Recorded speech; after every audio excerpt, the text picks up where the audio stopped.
Hello, incoming Amudim students. I wanted to share a thought that occurred to me as we're about to enter Shabbat Hagadol.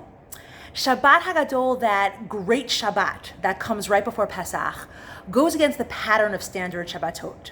While ordinarily Shabbat stands as an end in and of itself, it's the culmination of the week, maybe even the raison d'etre of the week, Shabbat Hagadol functions very differently as both the culmination of the week and a very full week at that, full of preparations for Pesach, and anticipation of the Yom Tov to come. And you might ask, what is Gadol? What's so great about this Shabbat? And I'll tell you that the answers range.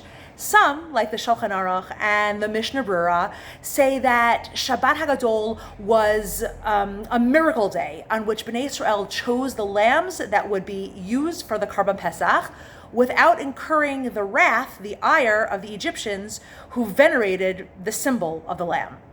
Others, like the Pri Chadash, eliminate the miracle element altogether, but say that Shabbat Hagadol is special because it was the day on which, for the first time, the entirety of Bnei Israel filled a mitzvah, which was, in this case, the taking of the lamb for the Karban Pesach.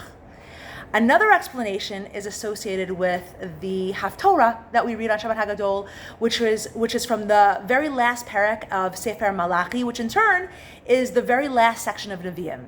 And this Haftorah concludes with the statement, it's very famous, there are a lot of tunes for it, Hinei anochi sholeach lechem et Eliyahu hanavi lifnei bo yom Hashem hagadol v'hanorah, which proclaims that a great future awaits the Jewish people in the Messianic age. Like Shabbat Hagadol itself, this Nevuah, which concludes the prophetic section of Tanakh, contains elements of both culmination and anticipation. As we close the era of prophecy, we look towards a glorious redemptive future. The greatness of Shabbat Hagadol, therefore, lies in its dual role as a Shabbat qua Shabbat, a Shabbat in and of itself on the one hand, and as a point of departure towards the Geula of Pesach on the other.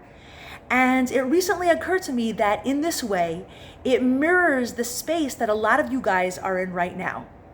As you know, every moment in our lives contains a duality. Every moment is both the culmination of what has already happened up until that moment, but also the beginning of a new moment or a new phase.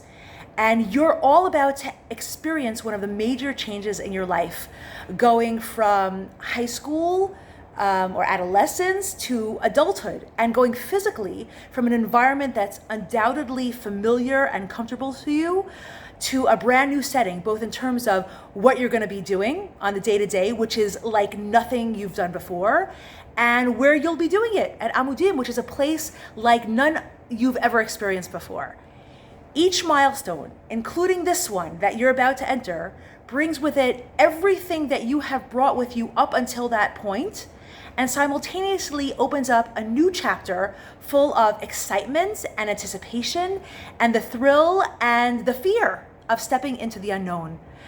As I'm thinking of all of you, my hope for all of us is that we should always be mindful of these two elements. Never fully put your past behind you. As Pesach tells us, it's all about bringing the past into the present, but also never be afraid of what the future holds, and instead head off into a noble future that's always informed by your history.